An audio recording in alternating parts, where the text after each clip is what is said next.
तो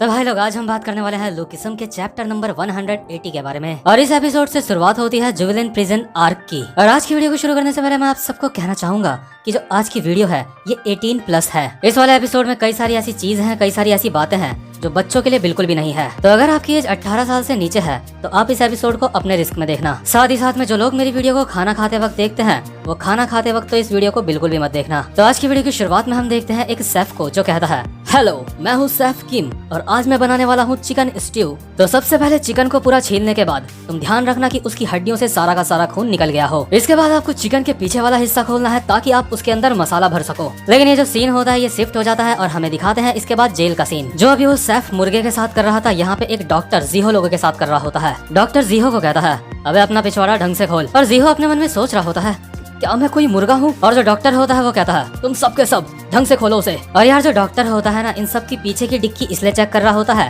ताकि कोई भी वहाँ पे कुछ भी छुपा के ना लाया हो, क्योंकि ये जो जेल की दुनिया होती है यहाँ पे सब कुछ मुमकिन होता है। लोग अपने पीछे की डिग्गी में सिगरेट वगैरह छुपा के ले आते हैं और कोई कोई तो अपने पीछे पूरा का पूरा मोबाइल ही डाल देता है। और जीहो भी अपने मन में सोच रहा होता है, क्या कोई ऐसा भी कर सकता है? आखिर अपने पीछे की डिक्की में इतना सामान कौन छुपा के लाएगा? लेकिन तभी जो एक बंदा होता है उसकी पीछे की डिक्की से निकलती है 6-7 सिगरेट्स। डॉक्टर इस बंदे को कहता है, अबे ढक्कन, ये सब क्या है? क्या तू इसको अपने पीछे छुपा के लाया था? ये बंदा डॉक्टर को कहता है, सर मुझे माफ कर दो। और जीहो अपने मन में सोच रहा होता है, तो इसका मतलब ये लोग सच में अपने पीछे कुछ छुपा के ले आते हैं। जीहो ने ऐसा नजारा अपनी जिंदगी में पहले कभी नहीं देखा होता है। और यहाँ से शुरुआत होती है जीहो की नई जिंदगी की। जो यहाँ पे जेल की ड्रेस होती है वो सारी की सारी सेम साइज की होती है, चाहे कोई छोटा हो या बड़ा, सबको एक साइज की ही ड्रेस मिलती है। जिस वजह से जीहो पे उसके कपड़े काफी ज्यादा ढीले आ रहे होते हैं और जो जीहो के शूज होते हैं वो भी काफी ज्यादा ढीले होते हैं। और यहाँ पे जो कांच वाली चीजें होती हैं उन्हें प्लास्टिक से बनाया जाता है ताकि कोई भी कांच तोड़ के उससे हथियार ना बना ले। और साथ ही साथ जितने भी कैदी होते हैं उनको उनका कुछ सामान भी दिया जाता है जो कि वो डेली लाइफ में यूज करेंगे। जीहो अपने सामान को देख के सोच रहा होता है, ये सच में काफी ज्यादा अजीब है।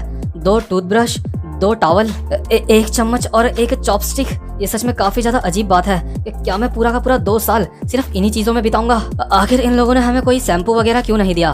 और स्किन केयर का क्या होगा? क्या हम लोग अपनी स्किन का बिल्कुल भी ध्यान नहीं रखेंगे? काश जो कुछ भी मैं देख रहा हूँ ये एक सपना होता। और अभी जो एक पुलिस वाला होता है वो जीहो को उसके जेल के पिंजरे में ले जा रहा होता है। वो देखता है जीहो किसी ख्याल में खो रखा है। पुलिस वाला जीहो को कहता है, बच्चे अपनी नींद से जाग जा, ये तेरा नया घर है और अगर तुझे कोई भी दिक्कत होती है तो यहाँ पे एक घंटी है, उसको बजा दियो। और यार ये जो जुवेलिन प्रिजन होता है ये बड़े लोगों के जेल से बहुत ज्यादा अलग होता है। बड़े लोगों के जेल में जो कैदी होते हैं उनकी पावर, उनकी जॉब और उनके पैसे से पता चलती है। लेकिन जो जुवेलिन प्रिजन होता है ये बच्चों का प्रिजन होता है, इसलिए यहाँ पे पैसे, जॉब्स कोई भी मायने नहीं रखता। यहाँ पे सिर्फ मायने रखता है तो सिर्फ और सिर्फ पावर।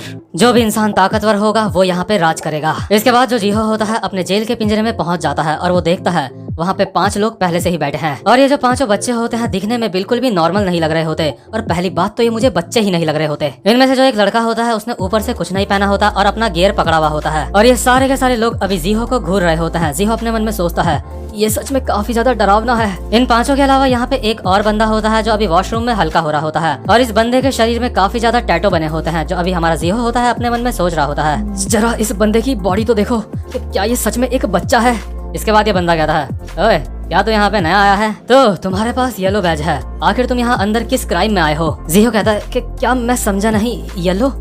इसके बाद जो यहाँ के कैदी होते हैं वो जीहो को समझाते हैं यहाँ पे जितने भी कैदी हैं उन सबको 4 बैच मिले होते हैं। मतलब कि हर एक कैदी को एक एक बैच मिला होता है इन चारों में से। एक होता है सफेद बैच, एक होता है पीला, एक होता है लाल और दूसरा होता है नीला। और इन्हीं बैचों को देख के पता चलता है कि कौन कितना बड़ा क्रिमिनल है। जो व्हाइट बैच वाले होते हैं वो यहाँ पे सिर्फ चोरी चकारी के लिए आए होते हैं, यानी कि सबसे ज्यादा ऑर्डिनरी लोग। और जो पीले बैच वाले होते हैं वो यहाँ पे मर्डर करने की कोशिश या फिर रेप करने के क्राइम में आए होते हैं। और जो हमारा जीहो होता है उसके पास पीला बैच ही होता है। और लाल बैच वाले वो होते हैं जो यहाँ पे मर्डर करने के केस में आए होते हैं, जो कि सबसे ज्यादा खतरनाक होते हैं। और इसके बाद होता है नीला बैच। जो नीले बैच वाले होते हैं वो इलीगल ड्रग्स का धंधा करने के लिए यहाँ पे आए होते हैं, या फिर वो ड्रग्स बनाते हैं या फिर वो बेचते हैं। तो जो बंदा भी यहाँ पे हल्का हो रहा होता है, जब वो जीहो से पूछता है तुम यहाँ पे किस क्राइम के लिए आए हो, तो जब जीहो ये बैच वाला सिस्टम समझ जाता है, इसके बाद जीहो कहता है मैं यहाँ पे हत्या करने की कोशिश के क्राइम में आया हूँ। और यहाँ पे जो अभी कैदी होते हैं वो जीहो की बात सुन के काफी ज्यादा हैरान हो जाते हैं। ये लोग आपस में बात कर रहे होते हैं, क्या ये हत्या करने की कोशिश में यहाँ पे आया है?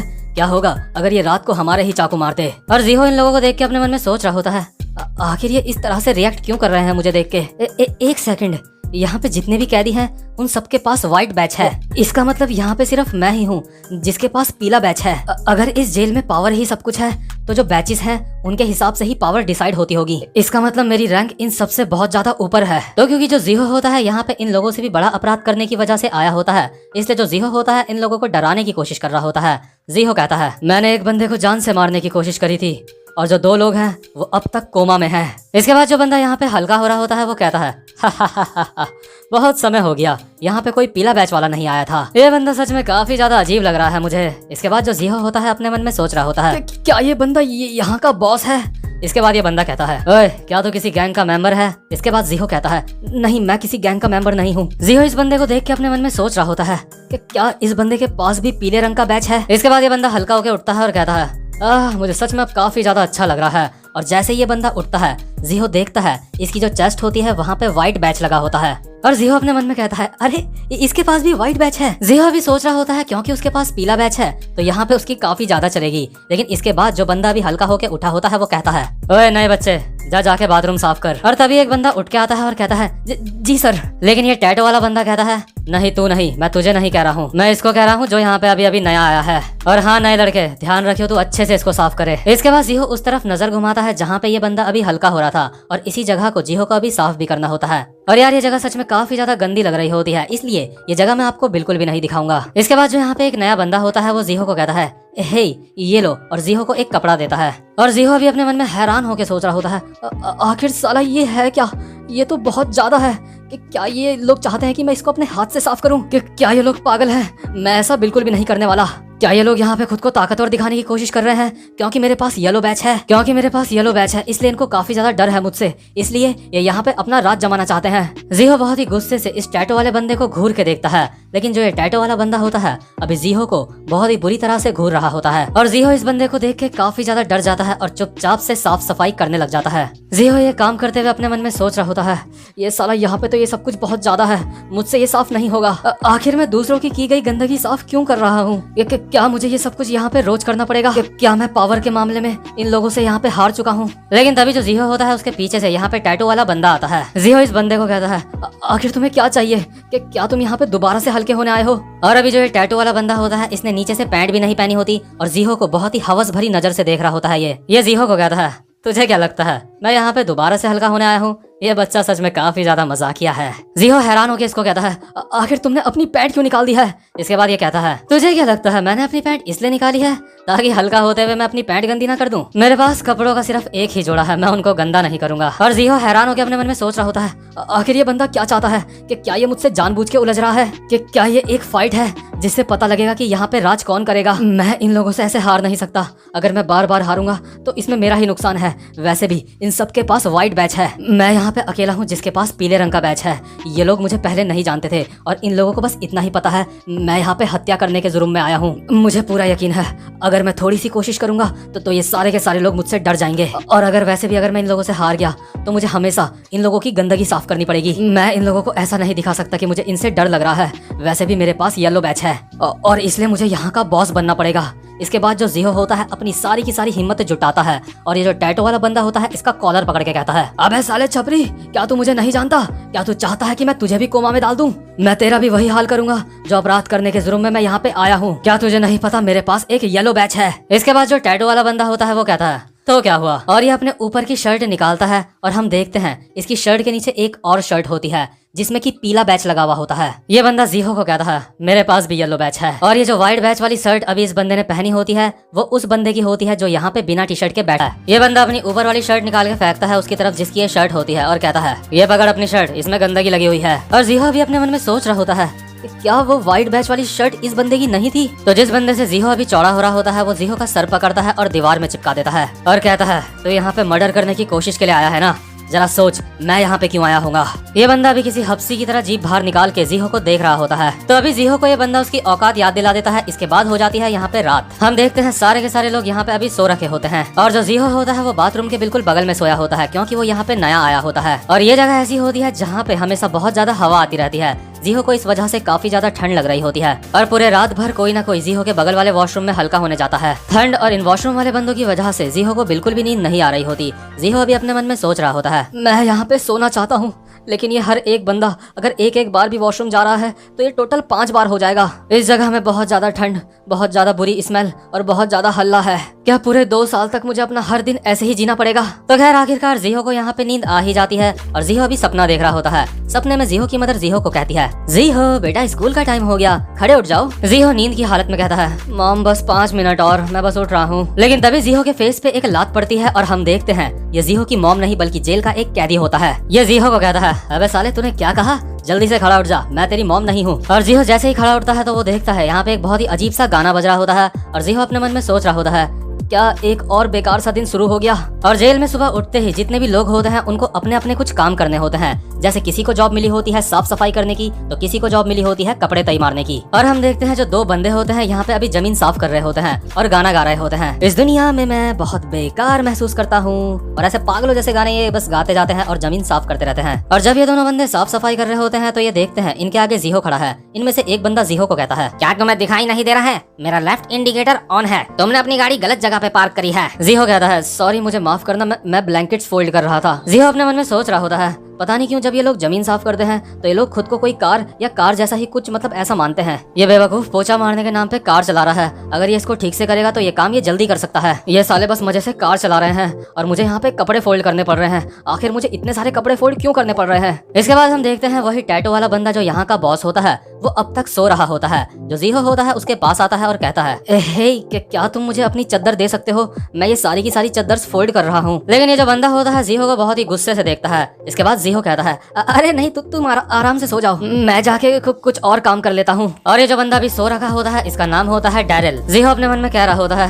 डैरिल कुछ भी काम नहीं करता। इसके बाद हम देखते हैं जो जीहो होता है अभी कपड़े धो रहा होता है और अपने मन में सोच रहा होता है, मेरे हाथ, मुझे ऐसा लग रहा है जैसे मेरे हाथ टूट जाएंगे। यहाँ पे तो कपड़े धोने के लिए गर्म पानी भी नहीं है। इसके बाद यहाँ पे जेल के 2 कैदी आते हैं और ये जीहो को एक लात मारते हैं और कहते हैं, अबे साले यहाँ पे तो इतनी देर से बैठा है, क्या तुझे लगता है तूने ये जगह खरीद ली है? जीहो कहता है, सॉरी मुझे माफ कर दो। लेकिन तभी जिस बंदे ने जीहो को लात मारी होती है वो चुपचाप से जाके एक जगह में बैठ जाता है और चिल्लाता है, कॉल 24 मॉर्निंग रोल कॉल। और इसका मतलब होता है कि जो पुलिस वाले हैं वो यहाँ पे इन सबको चेक करने के लिए आ रहे हैं। ये जो टकला होता है ये पुलिस वाले को बताता है, यहाँ पे अभी टोटल 7 लोग हैं और उनमें से एक अभी सॉलिटरी में है। पुलिस वाला कहता है, क्या एक बंदा सॉलिटरी में है? और यार ये जो सॉलिटरी जगह होती है ना ये बहुत ही बेकार जगह होती है। यहाँ पे इंसान की जिंदगी कुत्तों वाली हो जाती है और इस जगह पे उन्हीं लोगों को भेजा जाता है जो जेल में रह के भी तमीज से नहीं रहते। जीहो अपने मन में सोच रहा होता है, आखिर ये पुलिस वाले यहाँ पे कितनी बार चेक करने के लिए आते हैं, एक बारी सुबह, एक बारी दिन में, एक बारी रात को सोने से पहले। इसके बाद जो पुलिस वाला होता है वो कहता है, आखिर तुम्हारा ये कमरा इतना ज्यादा गंदा क्यों लग रहा है और वो ब्लैंकेट किसका है जिसको किसी ने फोल्ड तक नहीं करा है? तो वैसे जो ब्लैंकेट फोल्ड करने का काम होता है वो जीहो का होता है,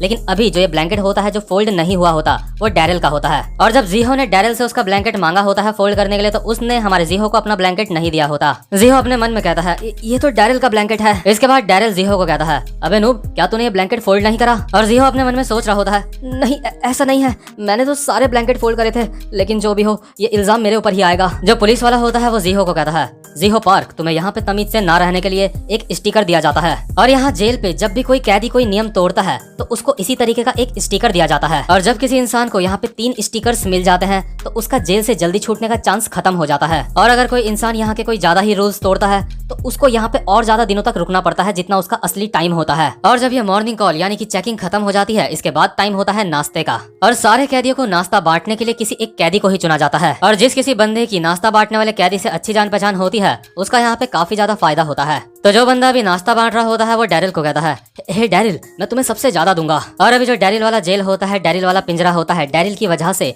यहाँ पे जो खाना बांटने वाला बंदा होता है वो डैरिल लोगों को काफी सारा खाना दे देता है। जीहो अपने मन में सोच रहा होता है, वो उस बंदे ने हमें काफी सारा खाना दे दिया है, तो जिस इंसान की यहाँ पे चलती है उस इंसान के साथ एक ही जेल पे रहने से हमें भी यहाँ पे फायदा होता है। लेकिन यार जो जीहो होता है ना, जितना भी यहाँ पे अच्छा खाना होता है जीहो को उनमें से कुछ भी खाने को नहीं मिलता। ये लोग जीहो को बस एक चावल की कटोरी पकड़ा देते हैं और जीहो अभी अपने मन में सोच रहा होता है, सालों मुझे टोफू भी खाना था, वैसे भी आज रात को भी मैं टॉयलेट के बगल में ही सोऊंगा, तुम मुझे कम से कम खाने के लिए तो दे ही सकते थे। और जीहो के पास जो अभी चावल की कटोरी होती है उसके ऊपर कुछ बीन्स भी होते हैं। और यार जब जीहो अपने घर में रहता होता था ना तो उस समय उसको बीन्स को देखना भी पसंद नहीं होता था, लेकिन यहाँ पे उसको वही बीन्स खाने पड़ रहे होते हैं। जीहो अपने मन में सोच रहा होता है मुझे ये रोज बीन्स खाने के लिए मिलते हैं और मुझे इन्हें खाना पड़ता है क्योंकि मैं रोज बीन्स खाता हूँ। इस वजह से मेरा पेट भी खराब हो गया है। मैं अपने पेट में एक एक बीन्स को फील कर सकता हूँ। पेट खराब होने की वजह से मैं ठीक से हल्का भी नहीं हो पाता। और यार जो जीहो होता है उसको वॉशरूम में हल्का होते हुए बहुत ज्यादा दिक्कतों का सामना करना पड़ता है, जो कि मुझे लगता है आपको मुझे नहीं बताना चाहिए। और यहाँ तक कि जो जीहो होता है ना, जब वो वॉशरूम में हल्का होने जाता है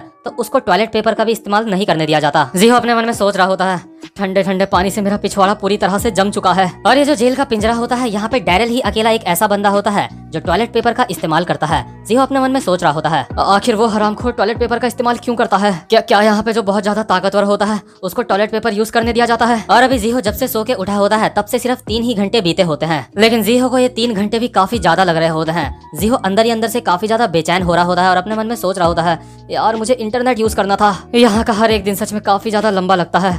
काश अभी जल्दी से रात हो जाती और मैं सो जाता। मुझे इस जगह पे समय बिताना सच में काफी ज्यादा बेकार लगता है। इसके बाद जो जेल के अंदर ही एक मैदान होता है, सारे कैदियों को वहाँ पे छोड़ दिया जाता है ताकि वो वहाँ पे थोड़ी सी खुली सांस ले सके। और जीहो अपने मन में सोच रहा होता है हमें यहाँ मैदान पे सिर्फ 30 मिनट ही दिए जाते हैं, सच में ये काफी ज्यादा कम है। और जो सारे कैदियों के शूज हैं उनमें कोई भी लेस नहीं है। मेरे हिसाब से ऐसा इसलिए है ताकि कोई इंसान आत्महत्या ना कर ले, क्योंकि शू लेस की मदद से अगर कोई कैदी चाहे तो आत्महत्या कर सकता है। लेकिन तभी जीहो के पीछे से डैरेल आता है और जीहो के एक लात मारता है और कहता है अबे ढक्कन तू यहाँ पे नहीं बैठ सकता। और जीहो के ही सामने से 2 बंदे आते हैं और डैरेल को कहता है क्या तुम यहाँ पे कुछ खरीदने के लिए आए हो? और जीहो अपने मन में सोच रहा होता है आखिर ये लोग कौन है और ये यहाँ पे क्या कर रहे हैं? डैरेल इन लोगों को कहता है उस बंदे के ऊपर ध्यान मत दो, वो यहाँ पे नया आया है। ये बंदे डैरेल को कहता है तो बताओ तुम्हें कितनी सिगरेट्स खरीदनी है? हम तुम्हें एक सिगरेट $80 में देंगे। इसके बाद डैरेल कहता है क्या एक सिगरेट $80 में? क्या तुम पागल हो गए हो? ये बंदे डैरेल को कहते हैं अगर तुम्हें नहीं खरीदनी तो मत खरीदो। तभी जीहो अपने मन में सोचता है कि क्या यहाँ पे कोई ड्रग डील हो रही है? तो अभी जो डैरेल होता है इन बंदों से 4-5 सिगरेट खरीद लेता है और वो सिगरेट वो जीहो के पास पकड़ा देता है और कहता है ओए जरा इसको पकड़। अगर इस सिगरेट के साथ तुझे किसी ने पकड़ लिया तो ध्यान रखियो ये तेरी है, मेरा तुझसे कोई भी लेना देना नहीं होगा। जीहो अपने मन में सोचता है क्या सिगरेट? आखिर ये लोग यहाँ अंदर सिगरेट लाए कैसे? मुझे ऐसा मत कहना, जो ये सिगरेट है इसे भी ये लोग अपने पिछवाड़े में डाल के लाए थे। और यही जो सिगरेट होती है अभी जीहो के हाथ में होती है। इसके बाद जो ये 2 सिगरेट वाले बंदे होते हैं ये डैरेल से पैसे लेके अपने बॉस के पास जाते हैं और कहते हैं सर ये लीजिए टोटल $2400 है। और अभी हम देखते हैं जो जीहो होता है सिगरेट लेके यहाँ से जा रहा होता है और ये जो बंदे होते हैं इनका जो बॉस होता है वो जीहो की तरफ बहुत ही ज्यादा ध्यान से देख रहा होता है। ये बंदे अपने बॉस को कहते हैं क्या हुआ सर, क्या कोई गड़बड़ है? क्या हमें उन लोगों से ज्यादा पैसे लेने चाहिए थे? इसके बाद हम देखते हैं जो इन लोगों का बॉस होता है वो और कोई नहीं बल्कि जेक किम होता है, यानी कि बिग डील गैंग का लीडर। जेक कहता है नहीं मैंने बस एक जाना पहचाना सा चेहरा देख लिया था। लेकिन जेक किम यहाँ जेल में बैठे बैठे ही मतलब एक ही सेकंड में वो $2400 कमा लेता है, $2400 कमा लेता है। इससे आप अंदाजा लगा सकते हो कि जेक का लेवल क्या है। जेक भी एक काफी खतरनाक बंदा है। तो अभी जो जीहो और उसके साथ के जितने भी बंदे होते हैं वो वापस से सारे के सारे जेल में आ जाते हैं और जो जीहो होता है एक पौधे के ऊपर पानी डाल रहा होता है और कहता है तुम भी बिल्कुल मेरी ही तरह हो, प्लीज मरना मत। लेकिन तभी हम देखते हैं यहाँ जेल के अंदर एक बंदा आता है जिसका नाम होता है वैली ली। ये यहाँ जेल का 7वां बंदा होता है जो कि अब तक सॉलिटरी में था और मैंने आपको पहले बताया था कि सॉलिटरी क्या होता है। ये बंदा मुझे पर्सनली किसी पोकेमॉन की तरह लगता है। ये बार बार बस एक ही शब्द बोलता रहता है जूलियट जूलियट जूलियट। और इस बंदे का जो बैच होता है वो नीले रंग का होता है। जीहो अपने मन में सोच रहा होता है क्या एक नीले रंग का बैच? इसका मतलब ये बंदा यहाँ पे ड्रग की स्मगलिंग करने के क्राइम में आया है और इसका मतलब यही वो बंदा था जो सॉलिटरी में था। और जो गार्ड इस बंदे को यहाँ पे अभी लेके आया होता है वो सबको कहता है अगर इस बंदे ने एक और नेल कटर खाया तो तुम सबको एक एक स्टिकर मिलेगा। मतलब कि ये जो वैली ली नाम का बंदा होता है पूरी तरह से सनकी होता है और यहाँ पे जितने भी बंदे होते हैं वो वैली ली की आंखों में देखने से डर रहे होते हैं और जीहो ये बात नोटिस कर लेता है। यहाँ तक कि जो डैरेल होता है वो भी वैली ली की तरफ नहीं देख रहा होता। डैरेल कह रहा होता है मैं गार्ड की वजह से इस बंदे को मार भी नहीं सकता। जीहो अपने मन में सोच रहा होता है कि क्या ये बंदा इतना बड़ा पागल है कि इससे कोई भी नजरें नहीं मिला रहा है। और जिस पौधे पे जीहो कुछ देर पहले पानी डाल रहा था जो वैली ली होता है उस पौधे के सामने आता है और उस पौधे को देख के खुश हो जाता है और कहता है जूलियट जूलियट जूलियट। तो इसके बाद हमें यहाँ जेल का एक और रूल पता चलता है कि जेल के अंदर एक्सरसाइज करना बिल्कुल भी अलाउड नहीं होता, क्योंकि अगर जेल में एक्सरसाइज करना अलाउड कर दिया गया तो ये लोग हिंसक हो सकते हैं और एक दूसरे को अपनी ताकत दिखाने के चक्कर में एक दूसरे को मार सकते हैं। लेकिन जो डैरेल होता है हम देखते हैं अभी उसके हाथों में पानी की बोतल होती है जिसकी मदद से वो अभी एक्सरसाइज कर रहा होता है। डैरेल के दोनों हाथों में 4-4 बोतल होती हैं जो 2 लीटर की होती हैं हर एक। और अगर कोई भी कैदी एक्सरसाइज करते हुए पकड़ा जाता है तो उसके पिंजरे के अंदर जितने भी कैदी होते हैं सबको एक एक स्टिकर मिलता है। तो जो अभी डैरेल होता है जीहो को दरवाजे के सामने खड़ा कर देता है और कहता है अगर कोई गार्ड आए तो मुझे बता देना। और जीहो दरवाजे से बाहर देख के चेक कर रहा होता है कि कोई यहाँ पे गार्ड ना जाए। जीहो अपने मन में सोच रहा होता है मैं कल रात भी ठीक से नहीं सो पाया था, मुझे सच में काफी ज्यादा नींद आ रही है, मेरी गर्दन में भी दर्द हो रहा है मैं बस चाहता हूँ कि मैं सो जाऊँ। और इसके बाद जैसे ही जीहो को नींद आ जाती है तभी एक गार्ड आता है और दरवाजे के बाहर से डैरिल को एक्सरसाइज करते हुए देख लेता है और कहता है तुम सबको अब एक एक स्टिकर मिलेगा। और ये सारे कैदी आपस में बोल रहे होते हैं अरे नहीं, मुझे तो पहले ही 2 मिल चुके हैं। सर प्लीज रुक जाओ, ऐसा मत करो। इसके बाद जब गार्ड यहाँ से चला जाता है तो डैरिल जीहो को बहुत ही ज्यादा गुस्से से देखता है और कहता है तू साले बहन के टोपे, मैंने तुझे कहा था कि बाहर देखता रहियो कि कोई आए ना यहाँ पे, लेकिन तू सो गया। इसके बाद 2 बंदे जीहो का मुंह पकड़ते हैं और जो डैरिल होता है अपने सॉक्स उतारता है और उतारते उतारते कहता है तूने ये जानबूझ के करा ना। जिन बंदों ने जीहो का मुंह पकड़ा होता है डैरिल उनको कहता है इसका मुंह ठीक से और ज्यादा खोलो। और जैसे ही ये लोग जीहो का ढंग से मुंह खोलते हैं तो जो डैरिल होता है अपने सॉक्स जीहो के मुंह में डाल देता है। इसके बाद डैरिल एक मुक्का मारने वाला होता है जीहो के मुंह पे, लेकिन तभी जीहो और डैरिल के बीच में वैली ली आ जाता है। और जीहो अपने मन में सोच रहा होता है कि क्या ये लंबे बाल वाला मुझे बचा रहा है, लेकिन क्यों। और यार ये जो वैली ली होता है ना, इसने अपने टूथब्रश को घिस घिस के बहुत ज्यादा पैना करा होता है और इसी पैने से ब्रश को वो अभी डैरिल को दिखा रहा होता है। वैली ली के चेहरे में अभी एक हरामखोर वाली स्माइल होती है और वो कहता है जूलियट जूलियट जूलियट। तो भाई इसी के साथ आज का चैप्टर यहीं पे खत्म होता है। उम्मीद करता हूँ कि आपको आज की वीडियो भी अच्छी लगी हो। और मेरी आप सबसे रिक्वेस्ट है जितने भी बंदे इस वीडियो को अब तक देख रहे हैं, वीडियो को लाइक करके जरूर जाना। और अगर आपने बेल आइकन प्रेस नहीं करा है तो बेल आइकन को भी प्रेस कर देना ताकि आगे आने वाली वीडियोस का आपको नोटिफिकेशन मिल जाए। तो भाई लोग अब मैं आपसे मिलता हूँ अपनी नेक्स्ट वीडियो में, तब तक के लिए गुड बाय।